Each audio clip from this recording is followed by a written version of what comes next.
Bismillahirrahmanirrahim. Assalamualaikum warahmatullahi wabarakatuh. Alhamdulillah, pada pertemuan kali ini kita akan kembali intensif pembelajaran fikih dalam menghadapi ujian madrasah ya.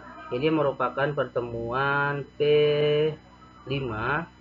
Jadi kita langsung masuk ke pembahasan. Dan pembelajaran ini disesuaikan dengan kisi-kisi atau ujian madrasah.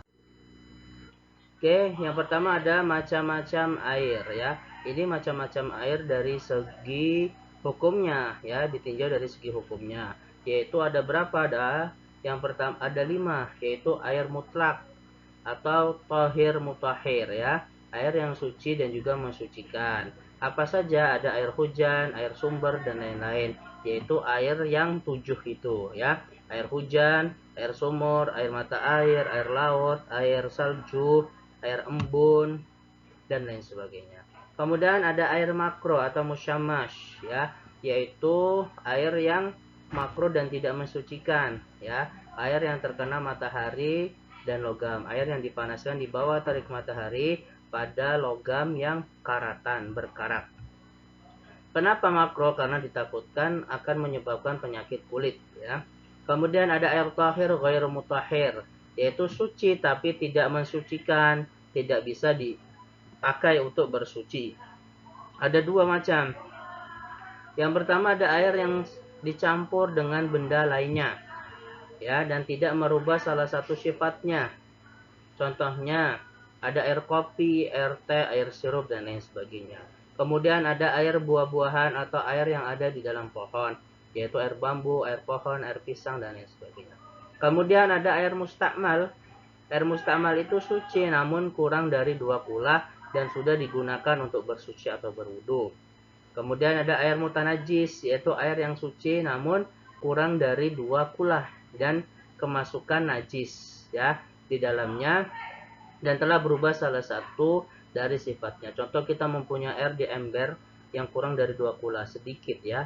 Kemudian kemasukan kotoran burung ya kan, maka di situ menjadi air najis. Kemudian macam-macam najis dan tata cara mensucikannya. Ada najis mukhafafah, mughaladhah, dan najis mutawassithah. Najis mukhafafah itu najis yang ringan ya. Najis anak bayi laki-laki yang belum berumur 2 tahun dan belum makan apapun kecuali air susu ibu. Cara mensucikannya mudah, cukup dipercikkan air atau mengusap air yang suci pada permukaan yang terkena najis. Kemudian ada najis mutawasito, itu najis pertengahan atau sedang. Yang termasuk najis ini seperti bangkai, darah, nanah, muntahan, kotoran binatang, arak, dan lain sebagainya. Nah, najis mutawasito ini dibagi menjadi 2, ada najis hukmiyah, kemudian ada ainiyah. Hukmiyah itu najis yang diyakini adanya tetapi tidak nyata wujudnya. Bau dan rasanya seperti air kencing yang sudah kering yang terdapat pada pakaian atau lainnya. Cara mensucikannya cukup dengan mengalirkan air pada benda yang terkena najis tersebut. Kemudian ada najis ainiyah, yaitu najis yang masih tampak wujudnya. Zatnya bisa diketahui melalui bau, rasanya, dan lain sebagainya. Cara mensucikannya yaitu menghilangkan najis ainiyahnya dulu, kemudian dengan cara membuang dan menggosoknya seperti sampai bersih, yang diyakini sudah hilang zat rasa, warna, dan baunya dengan menggunakan air yang suci. Kemudian ada najis mughaladhah, ini najis yang berat. Najis ini bersumber dari anjing dan juga babi. Nah, cara mensucikannya bagaimana? Harus dibasuh dengan air sebanyak 7 kali dan diselingi dengan tanah atau debu yang suci. Kemudian ada sunnah sholat ya. Kesunahan dalam sholat itu ada 2, yaitu sunnah abad dan juga hayat. Sunnah abad itu setiap amalan sunnah yang apabila lupa untuk mengerjakannya maka dianjurkan untuk sujud sahwi. Di antaranya adalah ada tasyahud awal, kemudian duduk pada saat tasyahud awal, berdiri pada saat kunut. Kemudian sunnah hayat, maka kalau sunnah hayat setiap amalan yang tidak membuat sholat batal bila ditinggalkannya, dan tidak perlu mengerjakan sujud sahwi bila meninggalkannya. Misalnya tidak membaca surah pendek setelah Al-Fatihah, maka tidak perlu mengerjakan sujud sahwi bila lupa membaca surah pendek, karena membaca surah pendek di sini dalam salat termasuk ke dalam sunnah hayat. Kemudian kita masuk ke lafal azan, ya. Lafal azan ini kalian pasti sudah hafal, ya. Kemudian bagaimana kalau ada orang azan, apa yang harus kita lakukan? Maka menjawab azan, ya. Yaitu ketika ada seorang muazin azan, maka kita menjawabnya sebagaimana yang muazin lantunkan. Allahu Akbar, Allahu Akbar. Terus sampai hayya 'alas shalah. Kalau hayya 'alas shalah dan hayya 'alal falah, maka yang mendengar menjawabnya la haula wala quwwata illa billah. Kemudian ketika as-shalatu khairum minan naum, maka menjawabnya shadaqta wa bararta wa ana ala dzalika minasyahidin. Kemudian salat jamaah. Jamaah itu secara bahasa artinya kumpulan atau bersama-sama. Sedangkan menurut istilah, salat jamaah adalah salat yang dilakukan secara bersama-sama oleh dua orang atau lebih secara bersama-sama. Dan salah satunya menjadi imam, sedangkan lainnya menjadi makmum. Ya. Nah, syarat imam pertama adalah orang yang lebih dalam ilmu agamanya. Kemudian orang yang lebih fasih bacaan Al-Qur'annya dan banyak hafalannya.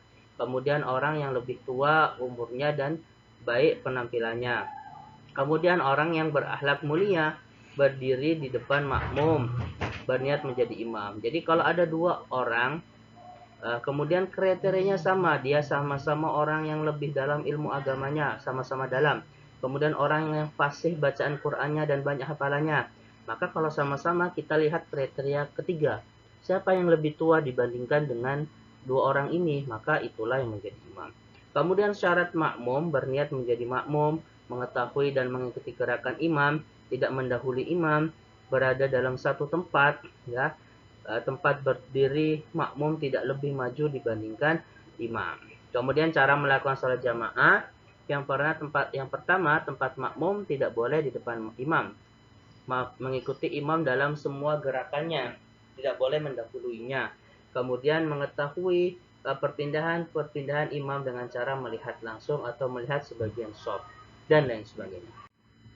Kemudian kita masuk ke dalam zikir. Jadi zikir itu artinya mengingat Allah Subhanahu wa taala dengan maksud untuk mendekatkan diri kepadanya.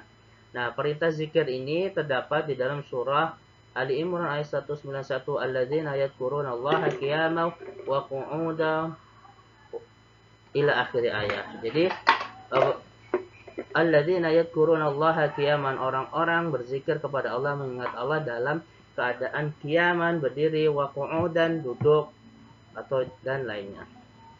Nah, adapun bentuk dan cara berzikir ada tiga. Yang pertama, zikir dengan hati, yaitu dengan cara bertafakur, ya. Bertafakur memikirkan ciptaan Allah sehingga timbul di dalam pikiran kita bahwa Allah adalah zat yang maha kuasa. Kemudian ada zikir dengan lisan atau ucapan, yaitu dengan cara mengucapkan lafal-lafal yang di dalamnya mengandung asma Allah yang telah diajarkan oleh Rasulullah, seperti subhanallah dan lain sebagainya. Kemudian zikir dengan perbuatan, yaitu dengan cara melakukan apa yang diperintahkan Allah dan menjauhi larangannya. Kemudian ketentuan sholat Jumat. Sholat Jumat, syarat wajib sholat Jumat itu ada Islam, balik, berakal sehat, ya. Jadi nanti kalau ada pertanyaan, kalian tidak usah menghafalkan ini, tapi cukup paham apa itu yang dimaksud syarat wajib. Kemudian syarat sah mendirikan sholat Jumat. Jadi syarat wajib itu yang menjadikan dirinya harus melakukan sholat Jumat. Contohnya yang pertama itu Islam.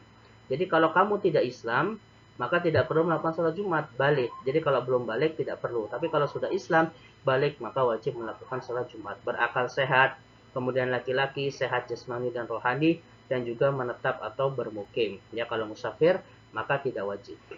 Kemudian syarat sah mendirikan sholat Jumat. Ingat, ada syarat sah mendirikan, ada syarat sah, ya. Jadi kalau mendirikan maka dilakukan secara berjamaah. Kalau mazhab Syafi'i harus 40 orang dewasa. Kemudian dilakukan pada waktu zuhur habis khutbah Jumat. Dilaksanakan di tempat-tempat rumah Allah seperti masjid, di perkotaan maupun di pedesaan. Adapun amalan-amalan sholat Jumat itu seperti mandi, memakai pakaian rapi dan sopan, memakai wangi-wangian, mencukur kumis, mencukur jenggot, dan lain sebagainya. Kemudian ketentuan sholat jamaah dan qashar ya, sholat jamaah dan sholat qashar. Sholat jamaah itu artinya mengumpulkan dua waktu sholat, kemudian dikerjakan di salah satu waktunya, bisa di awal ataupun di akhir. Sedangkan qashar itu meringkas sholat yang tadinya 4 rakaat menjadi 2 rakaat. Nah, sholat jamaah ada dua, jamaah takdim dan juga takhir. Kalau jamaah takdim itu mengumpulkan dua waktu sholat dikerjakan di awal. Contohnya, sholat zuhur dengan asar dikerjakan di waktu zuhur. Kalau jamaah takhir, yaitu mengumpulkan dua waktu sholat dikerjakan di akhir. Sholat zuhur dengan asar dikerjakan di waktu asar. Nah, sedangkan contoh sholat qashar, yaitu sholat zuhur dengan asar. Zuhur dilakukan 2 rakaat, kemudian sholat asar dilakukan 2 rakaat. Nah, kemudian sholat sunnah dibagi menjadi dua, ada yang muakkad dan ghairu muakkad. Ya, yang muakkad itu sunnah yang dikenal, sunnah muakkad dikenal dengan nama fardu amali. Artinya perbuatan ini diposisikan sebagai fardu dalam pengamalan. Contohnya sunnah muakkad adalah sholat witir 2 rakaat sebelum subuh, sholat tarawih. Ini yang sangat dianjurkan. Kemudian sholat sunnah ghairu muakkad memiliki nama lain mandub atau mustahab, yang artinya yang diberikan pahala jika dikerjakan dan tidak disiksa jika ditinggalkan. Sunnah ghairu muakkad contohnya seperti tahiyatul masjid, sholat rawatib, sholat tahajud, dan lain sebagainya.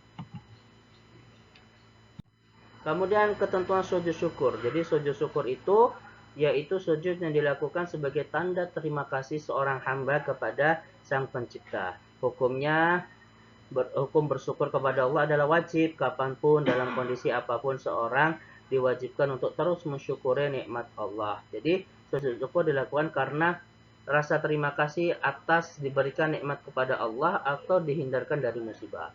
Ya, ini sebab-sebab sujud syukur. Yang pertama, karena ia mendapatkan nikmat karunia dari Allah, kemudian mendapatkan berita yang menyenangkan, dan terhindar dari bahaya musibah yang akan menimpanya.